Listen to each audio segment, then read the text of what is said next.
కాళ్లలో నొప్పి, నరాల వాపు వంటి లక్షణాలతో బాధపడుతున్నారా? వెరికోస్ వెయిన్స్ లో అత్యాధునిక చికిత్స ఏవిస్ వాస్కులర్ సెంటర్. నమస్తే రమగారు. నమస్తే జయ. రమగారు, పిల్లలకి పంచతంత్ర కథలు చెప్తుంటే చాలా ఇంట్రెస్టింగ్ అనిపిస్తుంది. సో చాలా రోజులు అవుతుంది మనం కూడా పంచతంత్ర కథలు చెప్పి. ఒక కథ పంచతంత్ర అంటే పిల్లలకి ఇంట్రెస్టింగ్ అనిపిస్తుందా, మీకు ఇంట్రెస్టింగ్? నాకు అనిపిస్తుంది చెప్పాలంటే. పంచతంత్ర కథలు బాగుంటాయి అండ్ మనం వద్దన్నా వాటిలో ఖచ్చితంగా నీతి ఉంటుంది. దానికి తోడు ఇప్పుడున్న పిల్లలకి పంచతంత్రం కొంచెం అటాచ్మెంట్ ఎక్కువ. పిల్లలు ఎక్కువగా టీవీలో కానీ వాటిలో చూడటం కానీ బుక్స్ లో కానీ పంచతంత్ర కథలు అనగానే మాకు తెలుసు అన్న ఫీల్ ఉంటుంది. అవును, అయితే చెప్దాం. పంచతంత్ర కథలు అంటే ఒకరోజు ఒక బాటసారట ఒక చెరువు పక్క నుంచి నడిచి వెళ్తున్నాడు.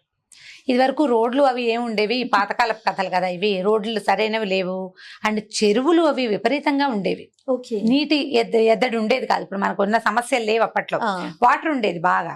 అడవులు. ఇంత జనాభా లేరు కదండి. మేబీ ఇంత జనాభా లేరంటే అప్పటికి సరిపడా అప్పుడు ఉన్నారు. అప్పుడు ఇళ్ళు లేవు, ఉన్న ఇళ్ళకి సరిపడా జనం ఉండేవాళ్ళు. ఇప్పుడు మనకి ఇళ్ళు పెరిగినాయి, మనుషులు పెరిగారు. అయితే ఈ అడవులు ఒకటి ఉండేవి ఊరికి మధ్యలో.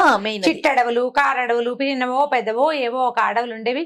అడవులు అనేసరికల్లా కొన్ని గుంటలు పడి అక్కడ వర్షపు నీళ్ళు అవి నిలిచి కొంత జలం ఉంటే నీరు వచ్చి చెరువులు అవి ఉండేవి. ఒక చెరువు పక్క నుంచి వెళ్తున్నాడు ఈ పాటసారి. వెళ్తుంటే ఈ వెళ్ళే ఆయన బ్రాహ్మడు అనమాట. వెళ్తున్నాడు. ఆ రోడ్లో ఇంకెవ్వరూ లేరు, ఖాళీగా ఉంది. ఆయన ఒకడే నడిచి వెళ్తున్నాడు. వెళ్తుంటే ఈ చెరువు దగ్గరగా ఒక పులి కూర్చుని ఉందట. ఓహో. టైగర్ కూర్చుని ఏం చేసింది, పిలుస్తోంది.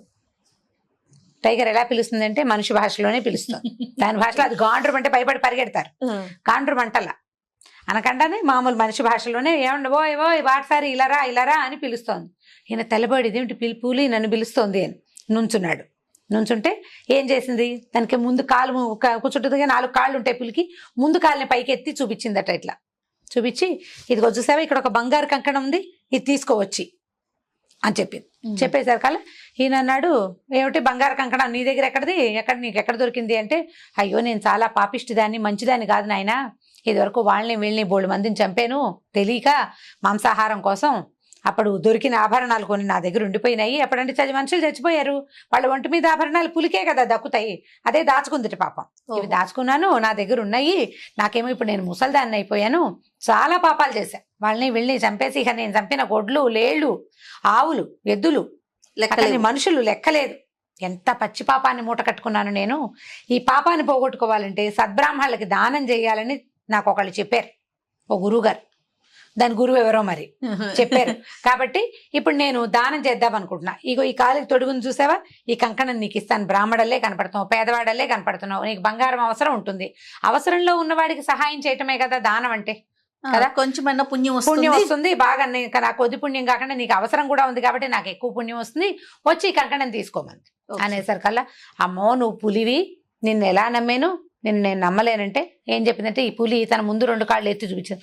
గోల్డ్ అన్ని ఎరిగిపోయినాయి. పులులకి ఏమిటి బలం, గోల్డ్ లేదా పళ్ళు. ముసలిదాన్ని నోరు తెరిచి చూపించింది, పళ్ళన్నీ ఎరిగిపోయినాయి. చూసావా, కూరలు పదునుగా లేవు, నాకు పళ్ళు లేవు, గోళ్ళు లేవు సక్రమంగా. నేను నిన్నేం చంపుతాను, ఏమీ ఇలా ఈ చెరువు దగ్గర కూర్చున్నానా, కాసేపటికి అప్పుడోటి చేప ఏదో వస్తుంది, ఆ ఏదో చేప దొరుకుతుంది, దానికి మెల్లిగా అంటే నా ఓపిక లేదు, నేను వేటాడే శక్తి లేదు నాకు. ఈ దొరికిన దాన్ని ఏదో తింటాను, నాకు అది చాలు. అందుకే చెరువు దగ్గరే కూర్చున్నా, నీకేం భయం లేదు, చక్కగా రా, ఇది తీసుకెళ్ళమంటే సరే బాటసారి అన్నాడు. ఇక వాడికి కొంచెం ఆశ పుట్టింది. పుల్లి ముసలిది కనపడుతోంది, ఓల్డ్ ఏజ్, లూజ్గా బాడీ కనిపిస్తుంది. యంగ్గా ఉన్న పుల్లలకి స్కిన్ టైట్గా ఉంటుంది, మనుషుల్లాగానే జంతువులకు కూడా.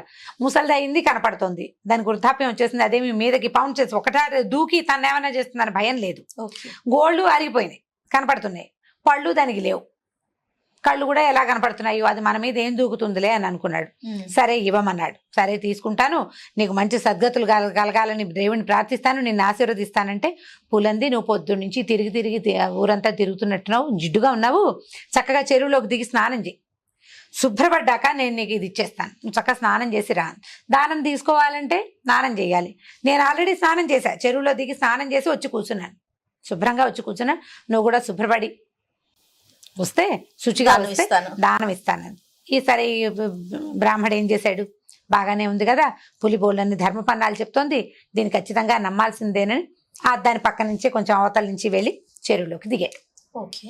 దిగేసరికల్లా ఆ చెరువులో ఇది 4 అడుగులు వేయంగానే దిగబడిపోయింది.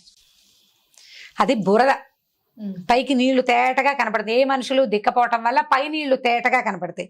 పూలికి తెలుసు, ఊబి కాదు, దాన్ని ఏమంటారంటే అడుసు, బురద. ఆ బురదలోకి కాలు పెడితే జారిపోతుంది కానీ ఊతంగా ఉండి బయటికి రాలేము. రెండో మనిషి ఉండాలి మనని బయట నుంచి లాగాలంటే. బురదలో దిగబడిపోయాడు. ఈ చిక్కడిపోయిన వాడి దగ్గరికి పులి చక్కగా ఆ కంకణం తీసింది, చేతి నుంచి పక్కన పెట్టింది. వాడి దగ్గరకు వచ్చి పటా పటా 4 దెబ్బలు వేసింది. వాడు పడిపోగానే బయటికి లాక్కొచ్చుకుని తాపీగా కూర్చుని భుజించి మళ్ళీ కంకణం తొడుక్కుని కూర్చుంది. సింపుల్ గా. అంటే ఈ మనిషి వెనకాల పడింది అనుకో, వాడు పరిగెడతాడు, వాడు కేకలు పెడతాడు, పులి ఉందని అందరికి ఊళ్ళో వాళ్ళకి చెప్పేస్తాడు. వాడంత స్పీడ్ గా ఇది పరిగెత్తలేదు, వృద్ధాప్యం. ఇప్పుడు బురదలో దిగిన మనిషి ఇక కదలలేడు. వాడు అరిచి కేకలు పెట్టిన చెరువు లోతుగా ఉంటుంది. ఈ లోతులో నుంచి అరిచినా ఎవరికి వినపడదు. ముందు పరిగెత్తలేడు, వాడు పారిపోలేడు. దీనికి దొరికిపోయాడు. 2 దెబ్బలు, పైగా పులి ఎంత ముసలిదైనా దాని చెయ్యి బలం 300-400 కిలోలు ఉంటుంది. 2 దెబ్బలు పడేసరికల్లా భయంతో, చచ్చిపోతున్నానన్న భీతితోటి ముందే వాడికి స్పృహ తప్పిపోతుంది. చక్కగా 2 దెబ్బలు కొట్టి దాన్ని అలాగా బయటికి వాడిని లాక్కొచ్చుకుని తాపీగా తినేసింది. ఓ వారం దాకా ఆహారం సరిపోతుంది, బ్రాహ్మడు పుష్టిగా ఉన్నాడు అనుకుని వారం రోజులు చెరువు దగ్గరే విశ్రాంతి తీసుకుని ఆ కంకణం తొడుక్కుని కూర్చుని ఉంటుంది. మళ్ళీ ఎవడైనా వస్తే పిలుస్తుంది, దొరికిన వాడు దొరుకుతాడు. సేమ్ ఇలాగే. కాబట్టి పిల్లలకి ఏం చెప్పాలంటే, వాడెవడో మనకు తెలియనప్పుడు, అగ్ని అంటే వ్యక్తుల తాలూకు తత్వాలు తెలియకుండా వాళ్ళ దగ్గరికి ఏ గిఫ్ట్లు తీసుకోవడానికి వెళ్ళకూడదు. మామూలుగా మనం చాక్లెట్లు ఇస్తామంటే ఎవరి దగ్గరికి వెళ్ళొద్దని అదని చెప్తాం. ఇప్పుడు పిల్లలకి ఏంటంటే చాక్లెట్లు అవి కాకుండా గేమ్స్, ఫోన్లు చూపించడం. చిన్న చిన్న పిల్లల్ని అబ్యూజ్ చేయడం ఇవాళ రేపు బాగా చూస్తున్నాం. ఈ అబ్యూజ్ అయ్యే పిల్లలంతా ఈ ఫోన్లకే అట్రాక్ట్ అయిపోతారు. ఆ ఫోన్లో ఏదో గేమ్ ఉంటుంది, 2 రోజులు పక్కింటి వాడో పైవాడో ఎవరో తెలిసిన వాడో బిల్డింగ్ లోకి వచ్చే వాళ్ళు చూపిస్తారు, గేమ్కి వాళ్ళ దగ్గర చేరతారు. 2 రోజులు 3 రోజులు అయ్యాక 4వ రోజున పిల్లల్ని నమ్మించేస్తారు వాళ్ళు. కాబట్టి ఇలా కొత్త వాళ్ళ దగ్గరికి అస్సలు వెళ్ళకూడదు, ఆడపిల్లలైనా మగపిల్లలైనా. మా దగ్గర అంటే మరి ఇలా ఈ సందర్భంలో ఈ 2 సెంటెన్సులు చెప్పచ్చు అనుకున్నా. 5 years దాటాక ఆడపిల్లల్ని ఎవరిని ఎత్తుకొని ఇచ్చేవాళ్ళు కాదు. 5-6 ఏళ్ళు దాటి పిల్ల కొంచెం అంత మాత్రం అయితే నాన్న దగ్గర పర్వాలేదు, ఎవరి దగ్గరికి వెళ్ళకూడదు. కజిన్స్ దగ్గరికి, ఎవరి దగ్గరికి మీద చేతులు వేయటానికి ఒప్పుకునేవాళ్ళు కాదు పెద్దవాళ్ళు. ఎందుకంత ఆనుకుని కూర్చుంటావో ఆనుకోవద్దు, యువతలు కూర్చోమని ముట్టుకొని ఇచ్చేవాళ్ళు కాదు. ఈ ముట్టుకొని ఇవ్వకపోవటం వల్ల ఎవరైనా ముట్టుకుంటే అది తప్పు అనే భావన వస్తుంది, వాళ్ళు వెంటనే తల్లికి చెప్పేస్తారు. అలా కాకుండా ఎంతసేపు హగ్ ఇవ్వడము ఎంత బ్యాడ్ ప్రాక్టీసో. ఈ హగ్గుల్లో ఏది గుడ్ హగ్గో ఏది బ్యాడ్ హగ్గో పిల్లలకి ఎలా తెలుస్తుంది? ఇప్పుడు అవతల వాడిలో మనిషో వాడు జంతువో మనకు తెలియదు. బాగా చెప్పారు. వాడు జంతువై ఉండొచ్చు. ఆ జంతువు ఇప్పుడు ఇలాగే ఇది ఎలా నమ్మించి మోసం చేసింది, ఇప్పుడు జంతువులు కూడా అలాగే నమ్మించి మోసం చేస్తున్నాయి. అన్ని చోట్ల ఆటోల దగ్గర, స్కూల్లో బస్సులో డ్రైవర్లు, క్లీనర్లు, స్కూల్లో పనిచేసే సర్వెంట్లు, మన ఇళ్ల దగ్గర ఉండే వాచ్మెన్లతో సహా ఎవరిని పిల్లల్ని ముట్టుకొనివ్వకూడదు. ఎవరైనా ముట్టుకుంటే అదొక విషయం కింద పిల్లలు మనకి చెప్పేలాగా చేయాలి. కానీ ఈవెన్ స్కూల్స్ లో కూడా చెప్తున్నారు అమ్మగారు, గుడ్ టచ్ బ్యాడ్ టచ్. చిన్న పిల్లలకి అంటే ఫస్ట్ క్లాస్ చదివే పిల్లలకి కూడా ఏది గుడ్ టచ్ ఏది బ్యాడ్ టచ్ నేర్పిస్తున్నారు. అది ఒకటి చాలా బాగుంది. అంటే ఇప్పుడు వచ్చిన పరిస్థితులను బట్టి చెప్పాల్సి వస్తుంది. మనం ఏం చెయ్యాలంటే ఇంట్లో కూడా మదరే కాదు, ఫాదరు, నాయనమ్మలు, మామయ్యల దగ్గర వాళ్ళ దగ్గర పడుకోబెట్టడం, ఎవరి దగ్గరైనా పిల్లల్ని వదిలిపెట్టడం, ఆడైనా మొగైనా పిల్లలకి సెపరేట్ బెడ్స్ ఉండాలి.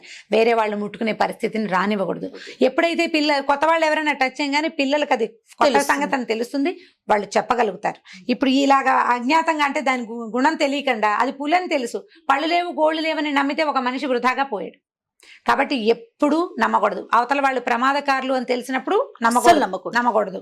అవునో కాదో తెలియనప్పుడు ఈ రోజు ఎవడు ప్రమాదకారో ఎవడు జంతువో మనకు అసలు తెలియనే తెలియదు. ప్రతి మనిషిని జంతువు కింద సస్పెక్ట్ చేయవలసిన రోజులే వచ్చినాయి. మన దౌర్భాగ్యం ఇది. అంతే. ఇలాంటి పరిస్థితి నిజానికి అసలు ఎవరికి రాకూడదు, మనకు వచ్చేసింది. మనుషులకు వచ్చింది. జంతువుల్లో ఈ భయం ఉండదు, ప్రాణభీతి ఉంటుంది. అంతే, వాటికి ప్రాణభీతి ఉంటుంది, ఇంకే భీతి లేదు. మనకు అన్ని భీతులే, వీళ్ళు ఏం చేస్తారో తెలియదు మనని. కాబట్టి కేర్ఫుల్ గా ఉండటానికి చెప్పే కథలు కొన్ని చెప్తాం కదా, ఇది చేయకూడదు అని, జాగ్రత్తగా ఉండాలి, ప్లానింగ్ తోటి ఉండాలి. అలా చెప్పేటప్పుడు ఇట్లా కొత్త వాళ్ళని నమ్మకూడదు అని చెప్పేటప్పుడు ఈ విషయాలు మాత్రం పదే తల్లులంతా పిల్లలకి, అది మగ పిల్లవాడ ఆడపిల్ల పక్కన పెట్టండి, ప్రతి ఒక్కరికి చెప్పాల్సి. థ్యాంక్ యూ సో మచ్ రమ్మ గారు. ఓకే జయ. ఈ వీడియో కనుక మీకు నచ్చినట్లయితే లైక్ చేయండి, షేర్ చేయండి. మరిన్ని వీడియోస్ కోసం మా ఛానల్ ని సబ్స్క్రైబ్ చేసుకోండి. సుమన్ టీవీలో మీ పర్సనల్ అండ్ బిజినెస్ ప్రమోషన్స్ కోసం కింది నెంబర్కి కాంటాక్ట్ చేయండి.